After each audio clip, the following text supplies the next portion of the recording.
Adelante.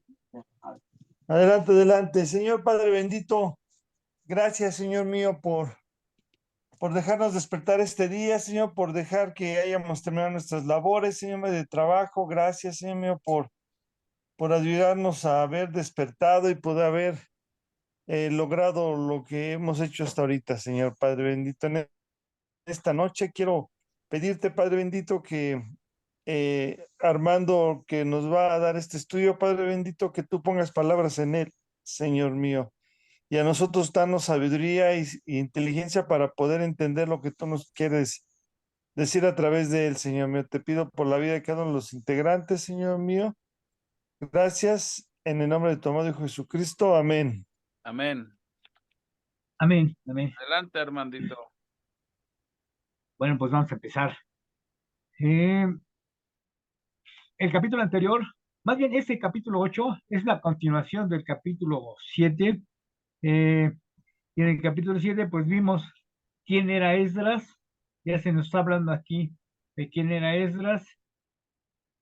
Se dice que era un escriba, dirigente de la ley, era sacerdote y, y este y pues esa fue su función principal en la vida, ¿no? El ser escriba. Eh, gozaba del privilegio y gozaba de la eh, pues, de las tenía estima.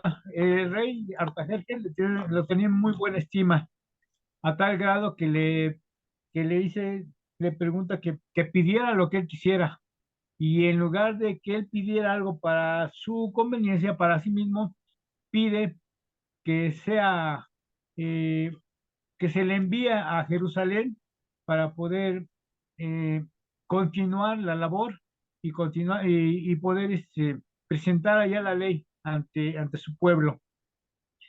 Y Artajerjes pues le concede el permiso, incluso le da muchos privilegios a él y a la gente que lo acompaña.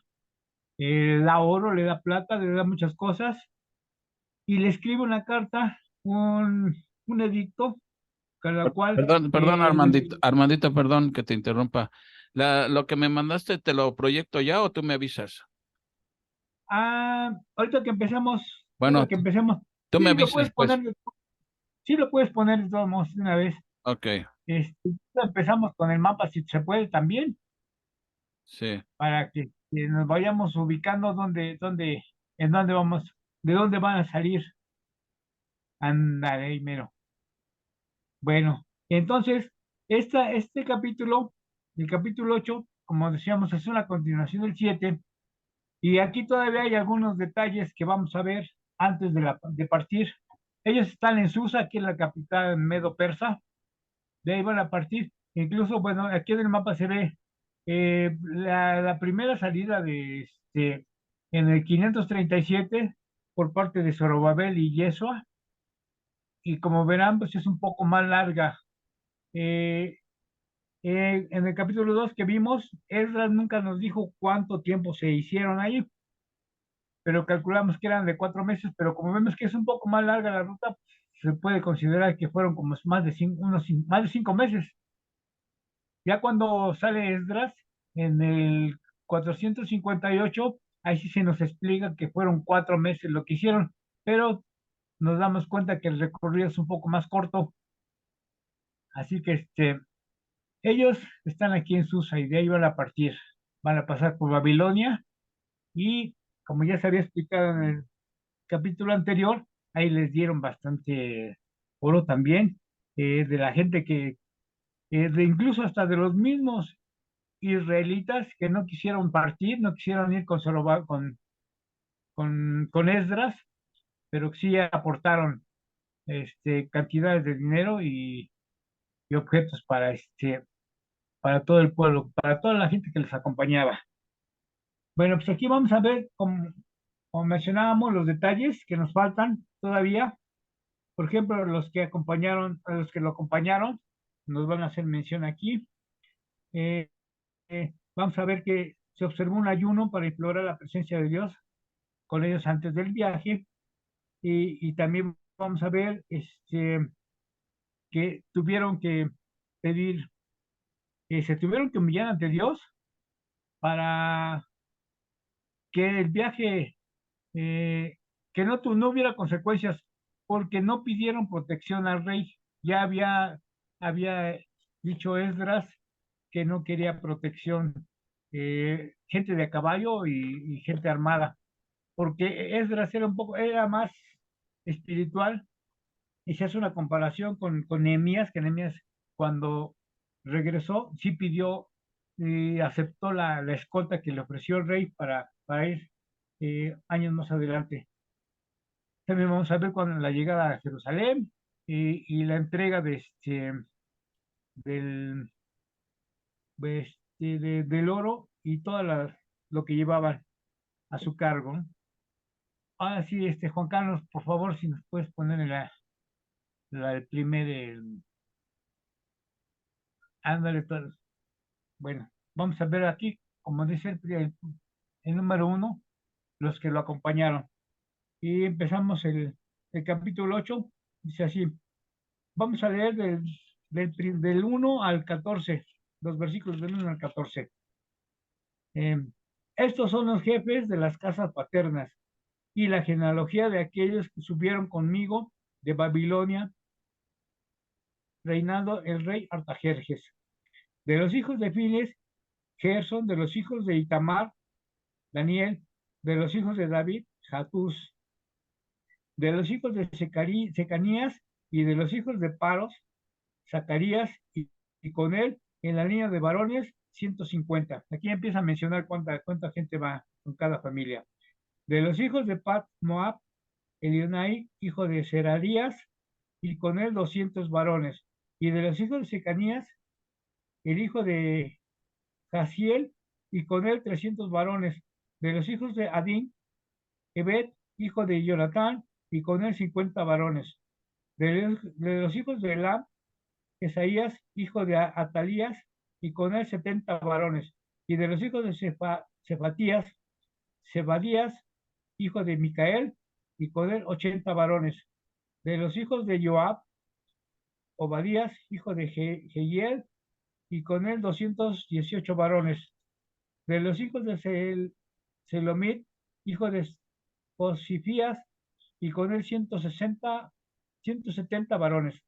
De los hijos de Bebaí, Zacarías, hijo de Bebaí, y con él 28 varones. El 12. De los hijos de Asgad, Jonatán, hijo de Acatal, y con él 110 varones. De los hijos de Adonicam, los postreros, cuyos nombres son estos: Elifelet, Geliel, Semaías, y con él ellos 60 varones. Y por último el 14. Y los hijos de Bigpai, Utaí y Sabu, y con ellos 70 varones. Bueno, aquí hacemos un paréntesis. Vemos que hay una lista nuevamente de quienes acompañaron a Esdras. Y en la lista nos habla de los jefes principales de las casas, y con ellos que regresaron, pues la mayoría de las gentes que se mencionan ya pertenecían a las familias de las cuales habían acompañado a Zorobabel en el 537. Pero hay una mención aquí que dice que Gerson, por ejemplo, nos habla de Gerson, que fueron descendientes de Fines. Este fue hijo de Eleazar, que fue el tercer hijo de Aarón. También nos habla de Daniel, que fue descendiente de Itamar, el cuarto hijo de Aarón.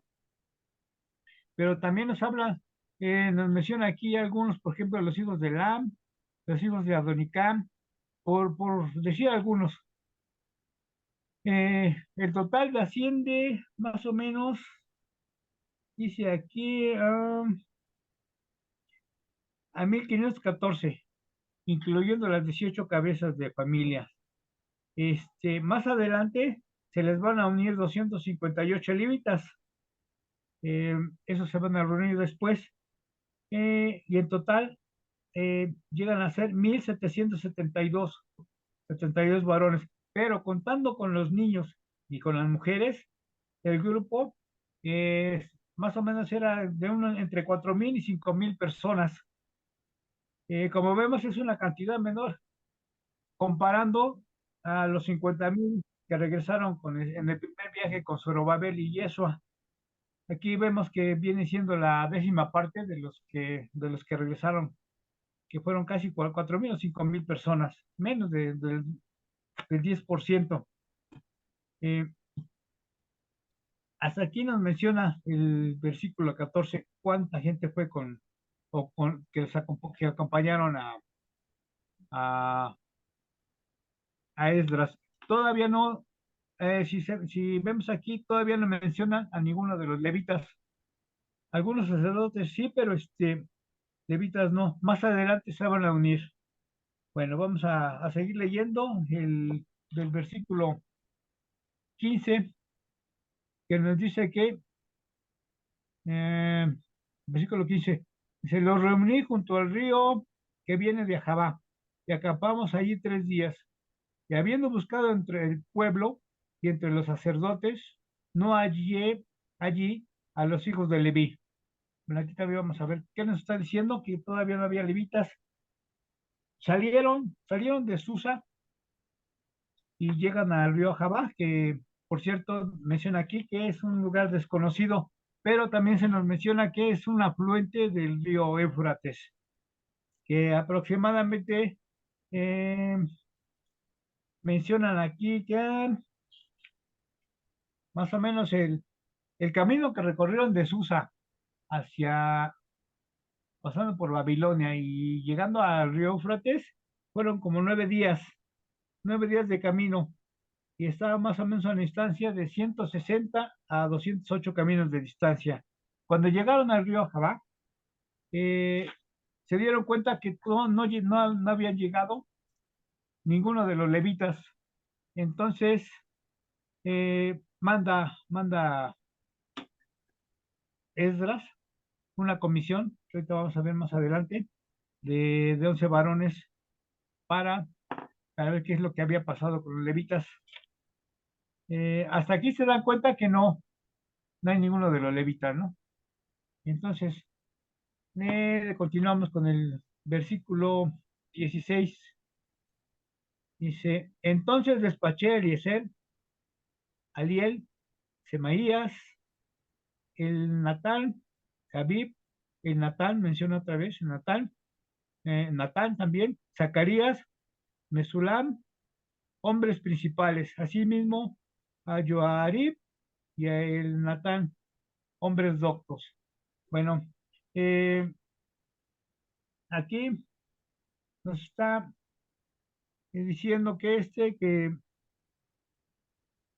para que fueran bueno, sale todavía hasta el 17. Sí, los envié a Ido, jefe del lugar llamado Casifia, y puse en boca de ellos las palabras que habían de hablar a Ido y a sus hermanos, los sirvientes del templo, en el lugar llamado Casifia o Casifia, para para que nos trajesen ministros para la casa de nuestro Dios. Bueno, dándose cuenta que no hay ningún levita, mandan 11 varones, nueve, 9 varones principales y 2 hombres doctos, nos dice aquí. ¿Con qué objeto? Los mandan al lugar dice aquí, de Casifia. Casifia era una colonia de levitas y sacerdotes. También nos dice que el lugar que no está ubicado prácticamente, no sabemos en dónde. Actualmente no, se desconoce la ubicación. Y los mandan a hablar con Ido, que era el jefe precisamente de esa colonia de sacerdotes y levitas. Era el principal más o menos, para que convencieran, que hablaran con él y que a través de su influencia pudiera mandar. Se oye raro o se oye feo el decirles sirvientes. Prácticamente son ministros o personas que se dedicaban a administrar dentro del templo. Eso es lo que vamos a mencionar así como ministros del templo, para que no sea tan feo decir sirvientes. O Bueno, asistentes. los sirvientes de Asia. Bueno, los mandan a Casifia, como habíamos dicho, era una colonia de sacerdotes y levitas. Y Ido era el jefe principal. Y vamos a ver qué nos dice después, del 18 al 20. ¿Tienen algún comentario? ¿Algo que se me haya pasado por aquí? No, vas bien, Armandito, como comentabas tú, fue muy poca gente. De por sí, cuando salieron en el primer retorno, eran poca gente en comparación de todos los que fueron llevados al exilio. Y ahora comparado con el primer exilio, pues como dices tú, más o menos alrededor del 10%. Y luego sin levitas tuvieron que mandar por ellos. Fíjate que estaba leyendo en un comentario que era tanta la responsabilidad que sentían los levitas, porque se daban cuenta que llegando a Jerusalén tenían que hacer Su labor. bueno, aquí dice que la función de los levitas era enseñar la ley, como todos sabemos, ¿no? Por lo tanto, jugaron un papel muy importante en la restablecida comunidad. Al regresar del exilio, el pueblo necesitaba desesperadamente entender la importancia de la ley. Los levitas iban a tener grandes dificultades en su nueva tierra, porque tuvieron que volver a ejercer el ministerio disciplinado del servicio en el templo. Quizá por eso no había ningún presente cuando Esdras y su grupo estaban listos para salir del río Jabá. Es por eso que no había ninguno de los levitas, porque sabían la responsabilidad a la que se iban a enfrentar, llegando a la ciudad que pues, prácticamente ellos desconocían, porque eran la nueva generación, pero sabían de la ley y sabían la responsabilidad que tenían. Menciona aquí que era una disciplina prácticamente, tenían que empezar desde ceros, pero disciplinadamente. Bueno, a eso se encargaron de ir a convencer a Leído para que esa influencia mandara precisamente a los ministros del templo. Armandito, era falta de fe también. También, exactamente, también. Pues sí, pues es que ya tenían ¿cuántos años? 70 años, más otros 79 años, otros 80 años, eh, en Babilonia, pues te digo que era una nueva generación y sabían que era mucha responsabilidad ir a viajar, y a enfrentarse con, pues de Armandito, nuevo, sí, adelante, Brandis. perdón. Y también vemos aquí que lo que comentábamos la otra vez, ¿no? Que ya estaban en su estado de confort, pues ya ahí tenían, pues prácticamente todo, ya no querían salir a sufrir, a padecer lo que tenían que padecer durante el viaje, y no solo durante el viaje, sino ya estando en Jerusalén, porque pues Jerusalén era una ciudad que estaba siendo restablecida apenas, o sea, apenas estaba, pues como quien dice, creciendo. Entonces ellos ya no querían salir de su estado de confort, pero pues aquí me llama mucho la atención como dice que mandó también doctos, ¿no? O sea, especialistas en la ley, porque estos levitas necesitaban ser exhortados y necesitaban ser, motivados por la palabra de Dios.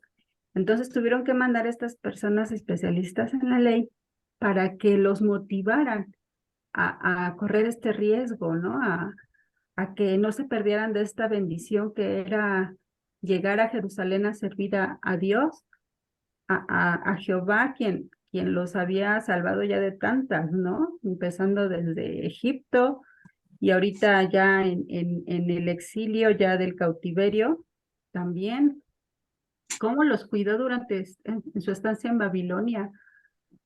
Nunca les faltó nada, al contrario, crecieron económicamente, fructificaron, pero espiritualmente, pues no, realmente eso era lo que Dios, había, pues puesto no darles la palabra, no, que no conocieran la palabra. ¿Y qué significaba esto? Pues era como no tener identidad, como no saber, pues, ¿qué onda? ¿Yo qué hago aquí? ¿No? O sea, sí estoy muy cómodo y todo, pero no tengo identidad. No tenían en su corazón la palabra de Dios. ese fue el verdadero exilio, ese fue el verdadero, pues lo que Dios, es el juicio que Dios les mandó, porque pues por lo que vemos ellos estaban muy cómodos ahí. Realmente no es que sufrieran económicamente, ¿no? Sino más bien era la pérdida de identidad que tenían. Entonces, necesitaban estos doctos para que les hablaran a los levitas y los reavivaran, los reanimaran a servir a su Dios, a Jehová de los ejércitos, ¿no? Entonces, pues es una enseñanza muy grande para nosotros porque pues nosotros pues también tenemos que motivar, pero también nos motivan. ¿Cómo es que nos motivan? Pues leyendo la palabra de Dios, lo que estamos haciendo ahorita, ¿no? Estamos aprendiendo de la palabra de Dios, estamos siendo motivados, estamos siendo alimentados por la palabra de Dios. Esto es lo que les hacía falta a estos levitas, ¿no? Así es. Así es, Marlene, ¿sí? Precisamente nosotros somos motivados día con día con la lectura y con el estudio de la palabra de Dios. Es lo que nos alimenta. Y Oye, efectivamente, para ellos, pero también, bueno, digo, también Dios no había puesto en su corazón, ¿no? También eso de ir allá a Jerusalén, ¿no? Como dice Brenda, que no, de no salir, digo, porque también ahí Dios, pues era el que decidía, ¿no? Tenía algo preparado para ellos. claro, sí. Sí, pues sí, iban a un lugar desconocido para ellos totalmente, pero precisamente con la motivación que le dieron estas personas, estos doctos de la ley y los 11 varones principales, vemos que el Señor toca su corazón para poder disponer y, y vamos a ver cómo es que salieron motivados estos levitas y estos ministros del templo. Pero además, Eh, hermanito, esa era la responsabilidad de ellos, o sea, para eso los apartó Dios a esa tribu, para servir en el sacerdocio, o sea que se estaban haciendo, pues, como que les hablaba la Virgen haciéndose tontos, porque esa era la responsabilidad de ellos, ¿sí? sí, claro. Porque Sí, pero aquí sin levitas, ¿de qué servía el templo entonces? exactamente lo que iba a comentar. Exactamente, si, sin sacerdotes y sin levitas, no tenía caso que él regresara a Jerusalén, De adorno. porque, pues sí, no, iba a ser un viaje infructuoso porque no iba a tener ningún provecho. Claro. Por eso tuvieron que esperar a que llegaran los levitas. Exactamente. Bueno, vamos a continuar con el versículo 18. Vamos a ver cómo les toca su corazón y cuántas personas se animan a ir. Es el versículo 18, vamos a leer del 18 al 20. Y nos trajeron según la buena mano de nuestro Dios sobre nosotros un varón entendido de los hijos de Ma, Maglib, hijo de Leví, hijo de Israel, a Serebías con los hijos y sus hermanos 18, y a Hasabías y con él a Jesaías de los hijos de Merari y a sus hermanos y a sus hijos 20. Y de los sirvientes del templo, a quienes David con los príncipes puso para el ministerio de los levitas, 220 sirvientes del templo, todos los cuales fueron designados por sus nombres. Bueno, vemos aquí cuánta gente llegó. Se nos dice que pudieron convencer a 38 levitas de las familias, de dos familias nada más, fíjense, 18 de la familia de Sererías y 20 de la familia de Jesaías, así como 220 sirvientes del templo.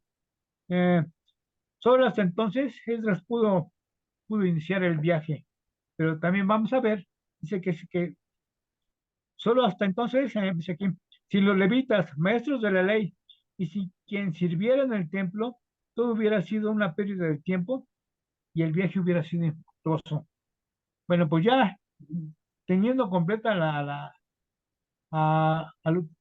la gente que faltaba, los levitas y algunos de los sacerdotes, pues vamos a ver qué es lo que sigue, cómo se preparan espiritualmente para iniciar el viaje. Todavía están en el río Ajabá. Se dice ahí que estuvieron 3 días y que llevaban 9 días de camino, así que 9 y 3 fueron 12 días los que estuvieron ahí en el río. Bueno, 3 días más que nada en el río, pero 9 de camino. Vamos a continuar con el versículo 21. Eh, Dice aquí, y publiqué ayuno allí junto al río Ajabá, para afligirnos delante de nuestro Dios, para solicitar de él camino derecho para nosotros y para nuestros niños y para todos nuestros bienes, porque tuve vergüenza de pedir al rey tropa y gente de a caballo que nos defendiesen del enemigo en el camino, porque habíamos hablado al rey diciendo, la mano de nuestro Dios es para bien sobre todos los que le buscan, mas su poder y su furor contra todos los que le abandonan. Dice, ayunamos pues y pedimos a nuestro Dios sobre esto, y él nos fue propicio. Hasta el 23, aquí le hacemos una pausa. El 21 al 23, pues se prepararon espiritualmente antes de salir de viaje. Se dice aquí que se publicó un ayuno en preparación para el regreso. Eh, Quería que el grupo que se había reunido se humillara delante de Dios para solicitarle un camino derecho para sí, para sus niños y para los bienes que llevaban. Nos dice aquí que humillarse delante de Dios manifestaba dependencia espiritual, que es lo que nosotros hacemos también cuando nos inclinamos ante Dios, cuando nos doblamos rodilla ante Dios, estamos mostrando dependencia a nuestro Dios, y porque sabemos que Él controla todas las cosas, ¿no? Sabemos que Él tiene control de todas las cosas. Dice, Esdras no quería pedir protección militar. ¿Qué es protección militar? Pues la tropa y gente de a caballo, porque ya había anunciado públicamente que el Altísimo cuidaría de su pueblo. Y aquí como un detalle dice que Nehemías, cuando Nehemías se aceptó con gusto la escolta militar cuando regresó a Jerusalén. Bueno, eso fue el número 2. Vamos a ver el número 3, que dice que es el interés que puso en el cuidado del dinero que llevaba. Vamos a leer del versículo 24 al 27. Pues hasta aquí vamos viendo que Esdras, sí, desde antes de salir, iba con la intención precisamente de llevar a cabo, de aplicar la ley de Dios y de depender precisamente de Dios. Y aquí lo está demostrando, ¿no? Al hacer el ayuno y al postrarse de rodillas para... eso se dice también se dice que antes de inclinarse, pues tuvieron que pedir perdón por todos sus pecados para que pudieran poder ejercer la influencia y pudieran obtener la protección del Señor. Bueno, vamos a ver entonces del 24 al 27. Dice, aparté luego a 12 de los principales de los sacerdotes, a Serebías y a Jasabías, y con ellos 10 de sus hermanos, eh, en total fueron 12, y les pesé la plata, el oro y los utensilios, ofrenda que para la casa de nuestro Dios habían ofrecido el rey y sus consejeros y sus príncipes y todo Israel allí presente. Aquí nos está hablando de los israelitas que no quisieron regresar, pero que aportaron también para el viaje. 26. Pesé pues en manos de ellos 650 talentos de plata y utensilios de plata por 100 talentos y 100 talentos de oro. Además, 20 tazones de oro de 1000 dracmas y 2 vasos de bronce bruñido, muy bueno, preciados como el oro. Aquí hacemos otro paréntesis.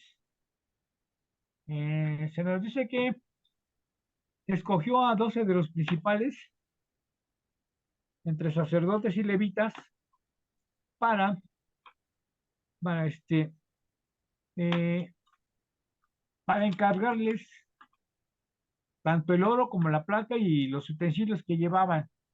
Y quién mejor que, bueno, incluso les dijo que estas, estas piezas, todo lo que llevaban, iba a ser utilizado para la casa de Jehová, para la casa de Dios, que iba consagrado para la casa de Dios.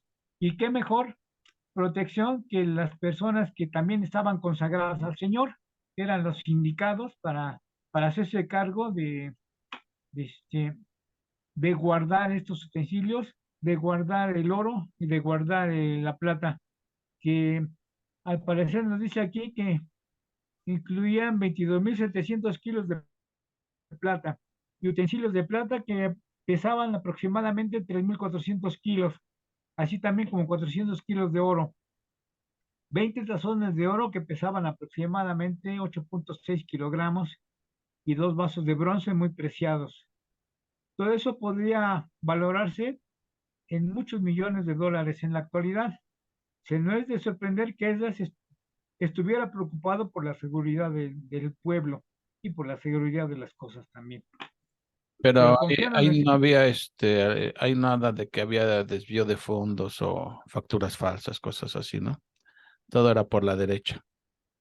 sí, sí, sí, efectivamente, aquí nos damos cuenta que, eh, este, que pues todo lo hacían, no había necesidad de hacer inventarios, simplemente se pesaban, pero también les dijo que tuvieran mucho cuidado, que no se perdiera nada, porque llegando a Jerusalén se iba a volver a pesar y a contar todo lo que llevaban, así que tuvieran mucho cuidado. Y bueno, pero ya contaban con la protección de Dios, con la protección del Señor. Armandito, Así que sí, adelante, bendice. Sí, oye, bendice. aquí surge una pregunta, ¿no? ¿Por qué es que este Esdras decidió poner en estos 12 sacerdotes el tesoro de Dios, independientemente de que porque lo quería proteger? Bueno, también una de las causas podría ser porque como iban sin la protección de los soldados del rey, y sabemos que ese camino era muy peligroso, había mucho ladrón. Estos Sí, sí. ladrones, pues, necesitaban robar para sobrevivir en el desierto.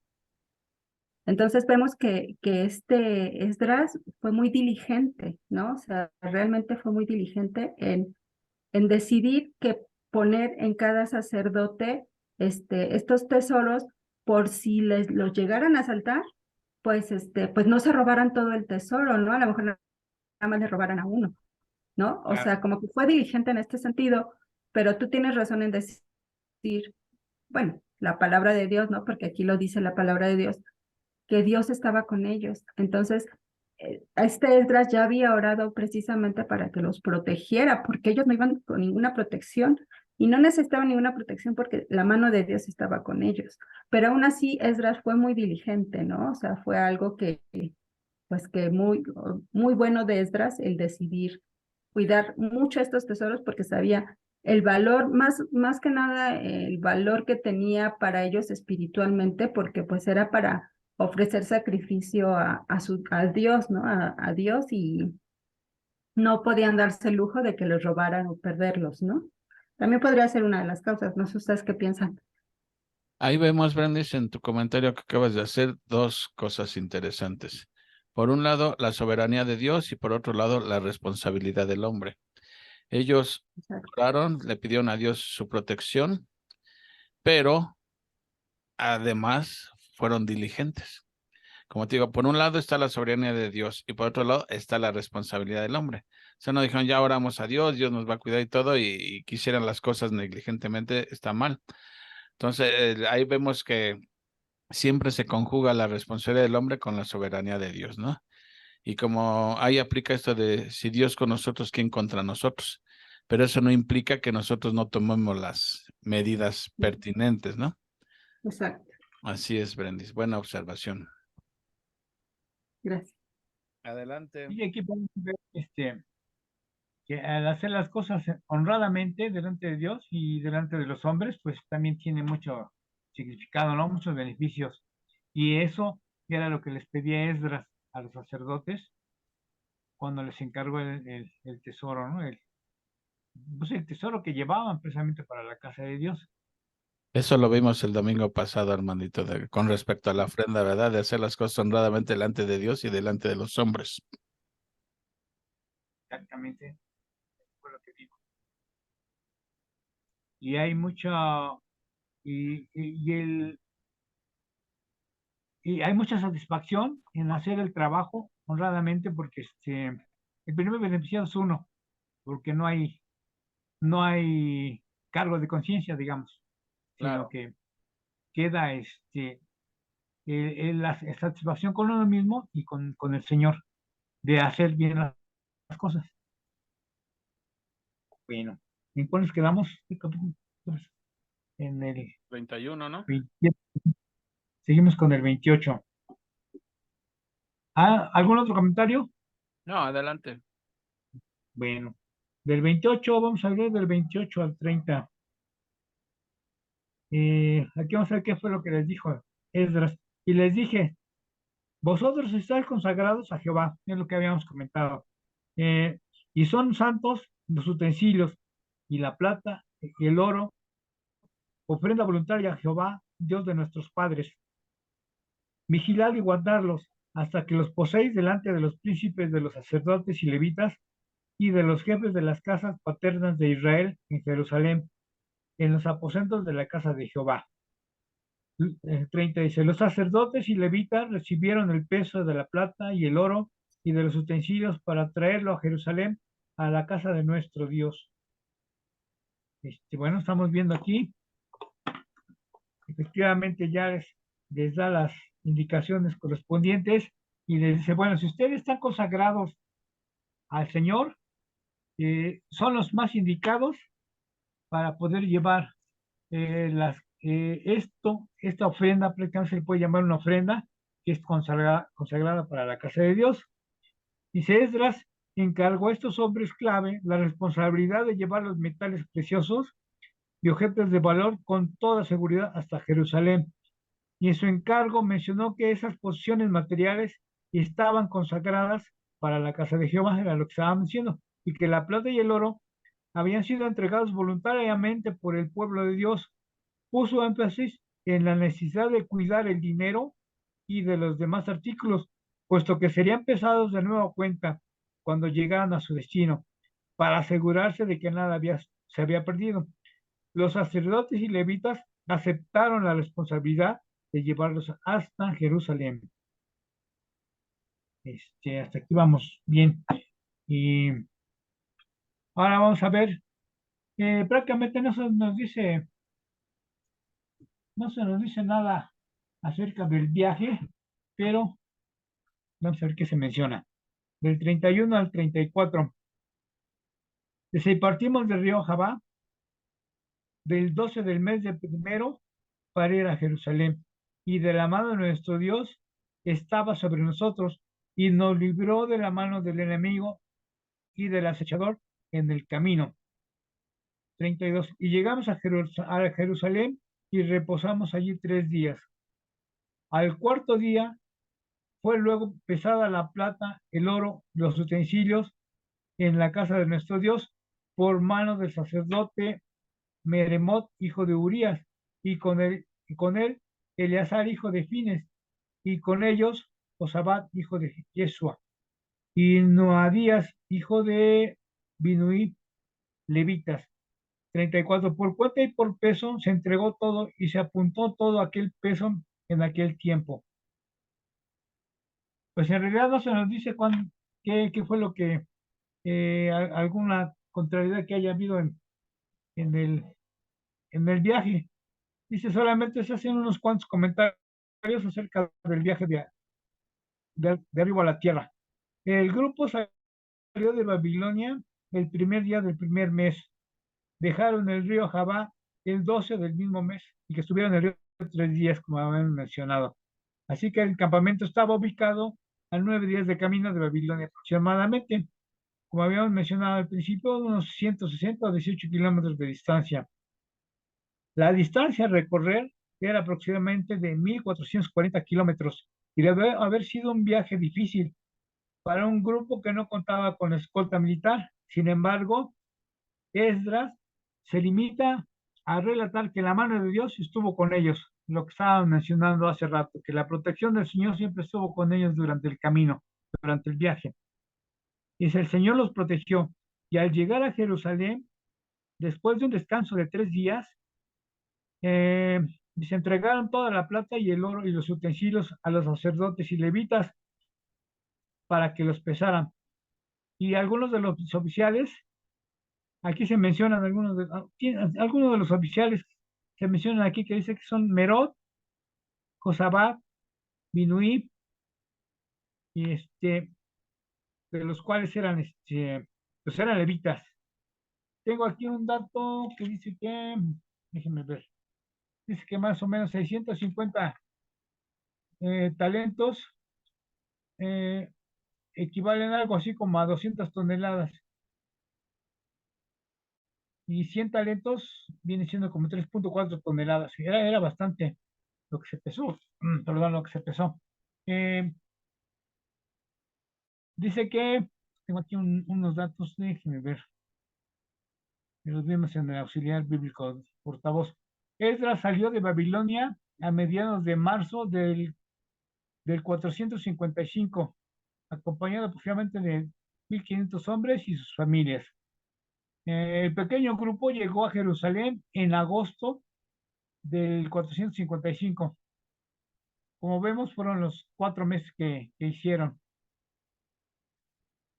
en el viaje. Y pues como se menciona, bajo la mano de Dios, bajo la protección de Dios. Bueno, eh, vamos a ver. Armandito, ¿Sí?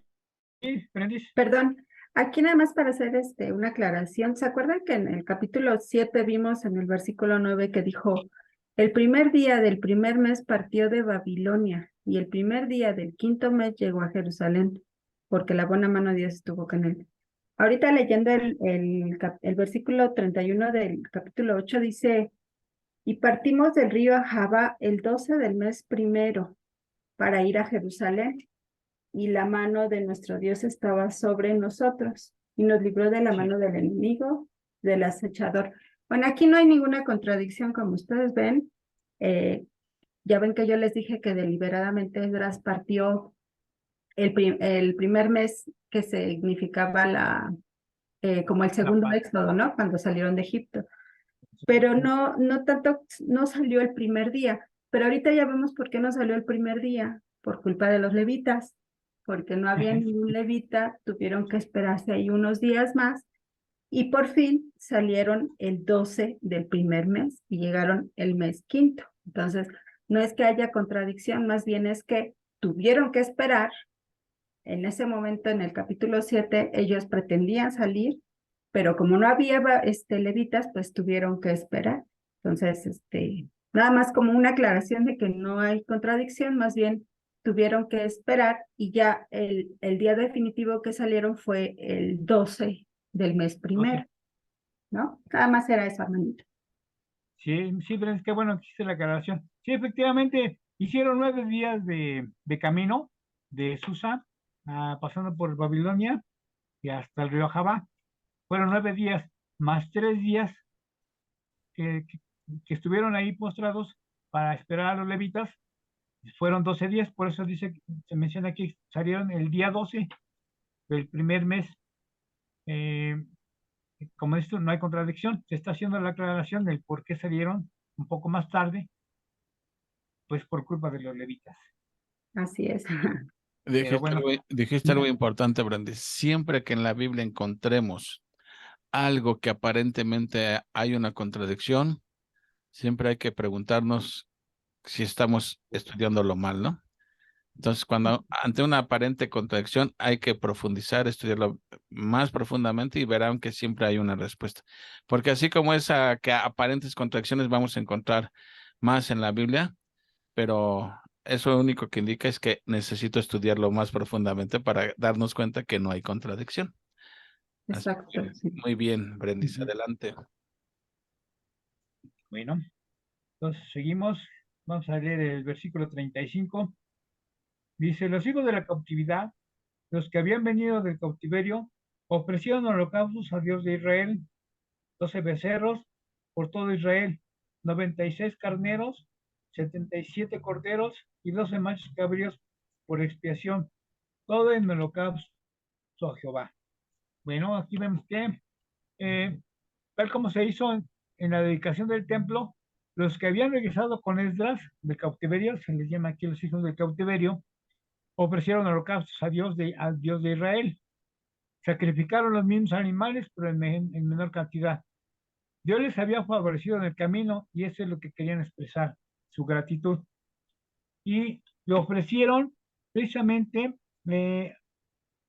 haciendo mención a las 12 tribus de Israel.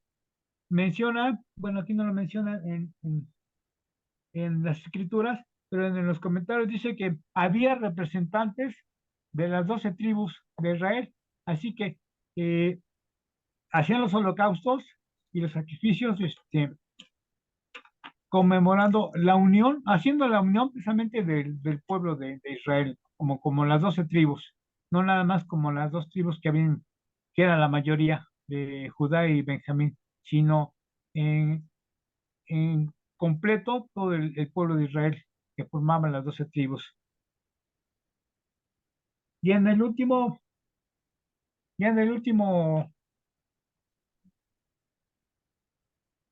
versículo, nos habla aquí dice en el 36, y entregaron los despachos del rey a los sátrapas y capitanes del otro lado del río, los cuales ayudaron al pueblo y a la casa de Dios. Eh, bueno, entregaron los despachos. ¿Qué eran los despachos? Estaba leyendo aquí que eran más o menos que eran las órdenes que había dado el rey. Despachos, dice decretos, más otras órdenes que le corresponden en la correspondencia oficial. Y yo tenía una duda de qué eran los sátrapas y tuve que recurrir al apoyo de Juan Carlos, porque pues nada más no encontré en el diccionario la palabra de qué significaba sátrapas. Y aquí me hizo mención, dice, el imperio persa estaba dividido en satrapías, o sea, en territorios, ¿no? Y los sátrapas eran como los embajadores, eran los encargados más bien de administrar las satrapías, una especie de gobernadores o administradores prácticamente. Entonces, gracias al apoyo de Juan Carlos, pude saber que eran sátrapas. Este, como ya eran colonias que pertenecían al imperio persa, pues les llamaban satrapías todo lo que correspondía a sus posesiones, ¿no? Y los gobernadores, pues eran los sátrapas. Bueno, a ellos dice aquí que llegaron las órdenes, este, llegaron los despachos, y eso fue en beneficio para el pueblo de Judá o para el pueblo de Israel, porque incluso bueno, hay unos comentarios que dicen que hasta los enemigos del pueblo de Israel, del pueblo de Judá, por medio del decreto, se vieron obligados, no obligados, sino que tuvieron que ayudar al pueblo de Israel precisamente para hacer sus sacrificios, tanto los oficiales que estaban encargados de esas sacrificios o de esos lugares, como los gobernadores y el pueblo en general, los pueblos vecinos, apoyaron al pueblo a todos los que llegaron con Esdras para, para acomodarse y para poder hacer sus sacrificios. Vemos ahí otra vez la mano de Dios, que utilizó a gente que no es cristiana, gente que no era judía, para poder llevar a cabo sus propósitos. Y eso es lo importante en estos casos, ¿no? Sabemos que el Señor tiene todo en control y que utiliza a toda la gente, todo el mundo, sean cristianos o no sean cristianos, para sus propósitos. Y qué bueno que Que sea, gracias a Dios. Ahora escucho sus comentarios. ¿Algún otro comentario por ahí que tengan? O algo que se me haya pasado, Brendis. No, nada, hermanito, todo estuvo muy bien explicado y muy entendido. Entonces ya nada más la pregunta aquí es, ¿y por qué todas estas bendiciones para los hebreos, para los judíos, los israelitas? Pues precisamente por eso, porque la buena mano de Dios estaba con ellos, sobre ellos, ¿no? Entonces, aquí vemos, pues que Dios nunca abandonó a su pueblo, siempre estuvo con él, siempre lo vimos desde que salieron de Egipto, lo vuelvo a repetir, hasta estos momentos siempre vemos que Dios siempre los protegió, siempre estuvo la buena mano de Dios sobre ellos, aunque para muchos que no estudian la palabra de Dios y que no lo entienden espiritualmente como nosotros lo estamos estudiando, pues van a decir, pues ¿de dónde? ¿Cómo los protegió si todavía los llevó al exilio? Es porque no saben, es porque no han estudiado la palabra de Dios y porque no saben dónde está la buena mano de Dios. Entonces es importante saber cuál es la buena mano de Dios, ¿no? O sea, no es porque está la buena mano de Dios conmigo porque, uy, todo me sale bien, todo me sale de maravilla.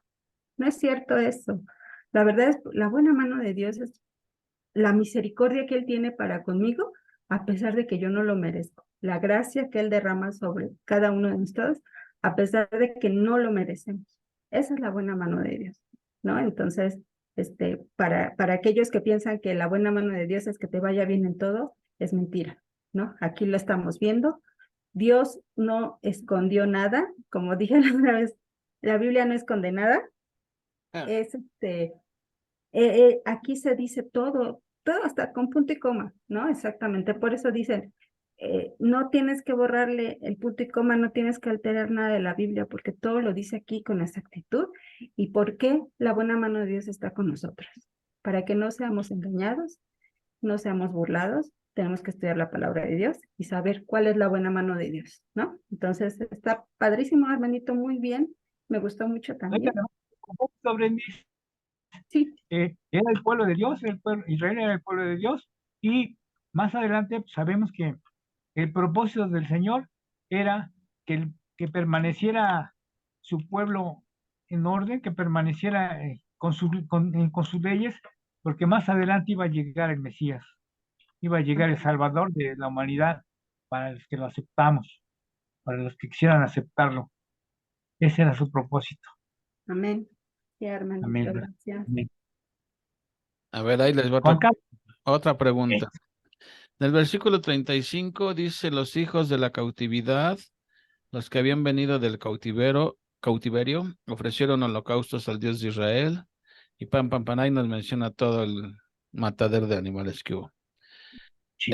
¿Eso qué significaba? Expresaba la gratitud hacia Dios por todo el cuidado que tuvo de ellos durante el camino, ¿no?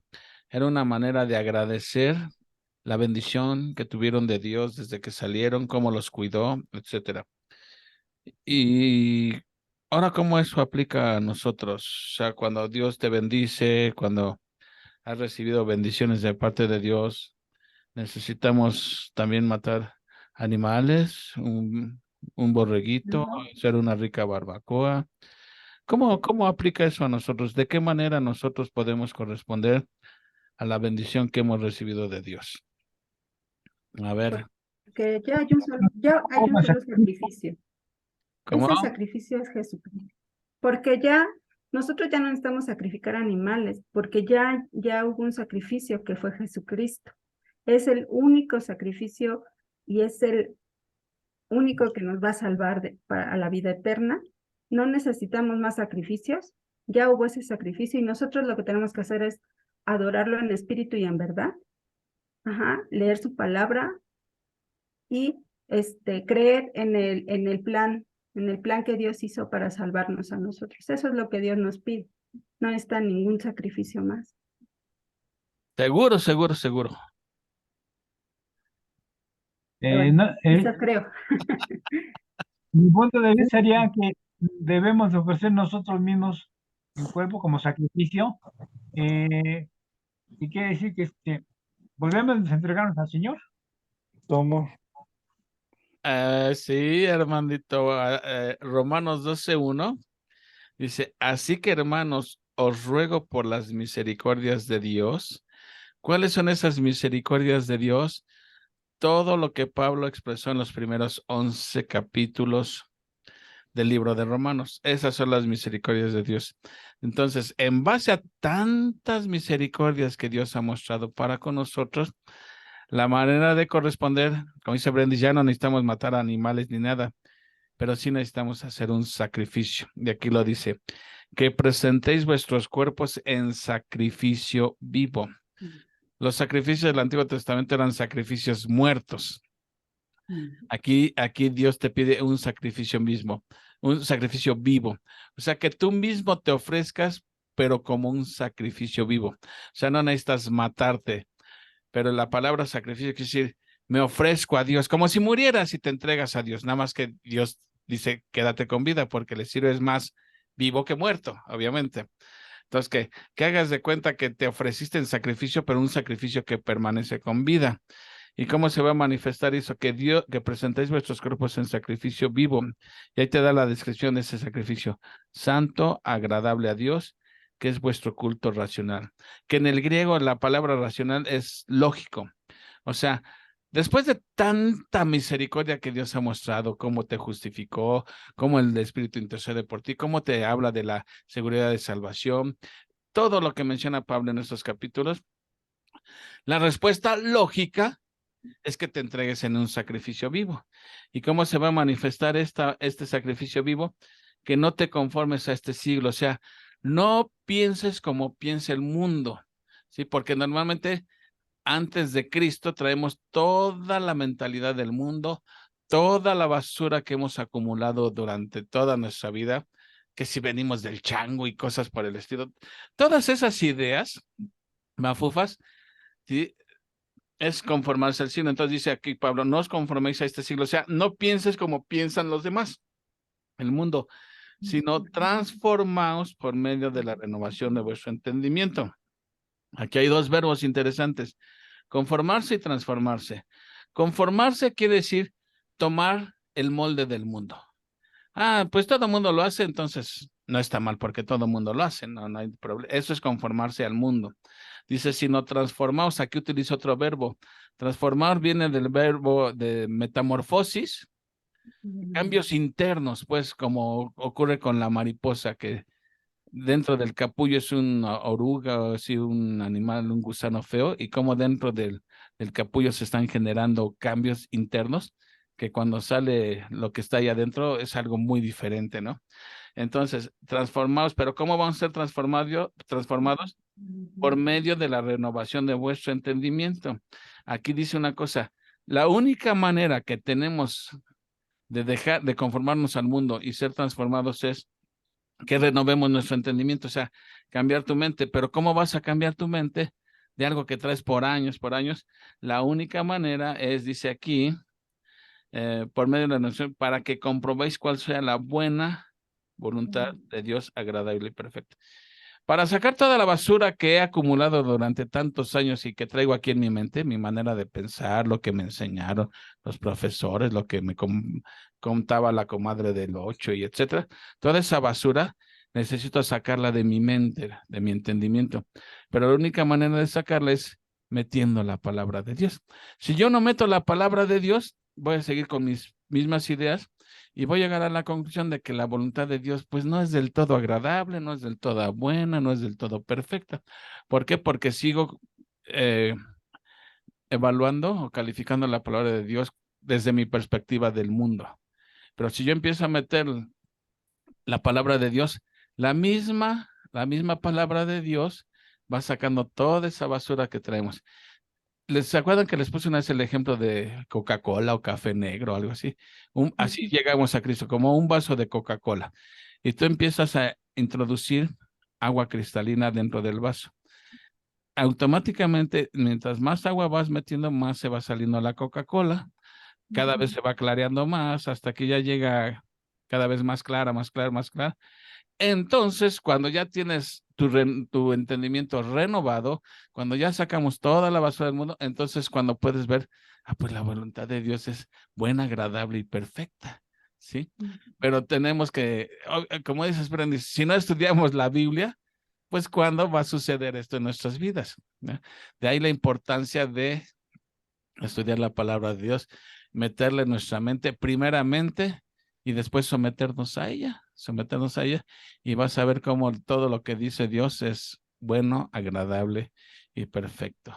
De ahí la importancia, volviendo un poquito a lo que estábamos viendo en el estudio, la responsabilidad de los levitas y de los sacerdotes era ir y enseñar la ley de Dios. Es lo mismo que ahora nosotros tenemos la responsabilidad de enseñar la ley de Dios. Porque si no enseñamos la ley de Dios, pues el proverbio lo dice, sin profecía el pueblo se desenfrena. Y entonces cada quien hace lo que se le da la gana, ¿sí? Pero necesitamos por eso la importancia de estudiar las escrituras y de congregarse y todas esas actividades espirituales que se requieren para ir cambiando nuestra manera de pensar. Yo les puedo asegurar que ninguno de nosotros piensa o su concepto del mundo es el que teníamos antes. Dios ha ido transformando nuestra mente poco a poco. Ahora vemos las cosas desde la perspectiva de Dios, no desde la perspectiva del mundo. Por eso para el mundo, dice Pablo, la palabra de Dios es locura, es locura. Cuéntame una de vaqueros. Pero para nosotros, dice, es poder de salvación. Así que bueno, ese era mi comentario que quería hacer nada más. Y además no lo podemos, no debemos verlo como un sacrificio, sino como un privilegio de poder servir a Dios, porque pues en agradecimiento, precisamente de todas sus misericordias y todas sus bendiciones que recibimos día con día.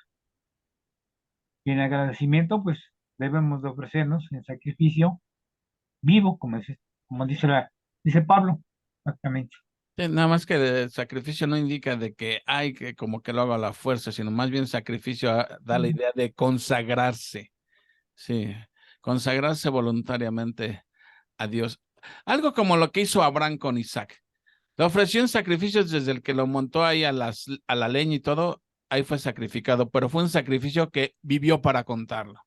Así nosotros hazte de cuenta que ya moriste y te entregaste a Dios, pero Dios te permite vivir para que le sirvas.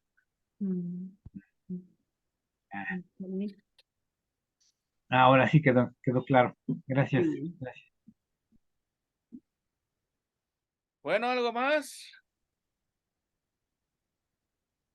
Todo muy bien. Todo bien. Veo que estás conectada, Pati, ¿cómo sigues? Sí. Ahí va, Pati. Sin esforzar, Pati. ¿Me escuchan? Sí. Ya mejor, la verdad es que todavía en la mañana tenía mucho sueño, pero ya con el tratamiento ya me he sentido mucho más descansada, ya no tengo dolor de cuerpo ni de cabeza. Entonces ya me siento mucho mejor comparado con ayer. Gracias a Dios, gracias a Dios. Y Bueno. aquí hay un ejemplo de que cuando uno quiere escuchar la palabra de Dios, no hay excusa ni pretexto. Así, aunque esté malita, ahí está escuchando la palabra de Dios. Sí, no, pero siempre es, ¿cómo les diré? Como es bueno, ahorita que estaba escuchando, precisamente, pues, cómo Esdras todo lo ponía en las manos de Dios y todo lo que hacía estaba en las manos de Dios, porque Dios sabía cuál era el camino. Entonces, pues escuchar lo que Dios tiene preparado para cada uno cuando ponemos las cosas en sus manos, pues nos da aliento, ¿no? A pesar de la enfermedad. Y bueno, le doy gracias a Dios también por esa oportunidad de poder escuchar el estudio. Pues qué bueno, pues qué bueno. Entonces, sí. Pues deseamos que te restablezcas pronto, Patricia. Ahora podemos decir que la buena mano de Dios estaba con Armandito y con Brendis. Que estuvieron dándole explicación. Así es. Bueno, algo más, si no ya nos vamos. ¿Tú, Armandito, ya nada, Uriel? No, nada. Bueno, pues bien, Armandito, muchas gracias, Armandito. Gracias, Armandito. Gracias, Japo. Gracias a Gracias. Dios. Gracias. La buena mano de Dios estaba con Armandito. Ándale, yo le digo, así le va. Así hay que cantarle el domingo. Bueno, pues, ¿a quién vas a poner a orar, Uriel?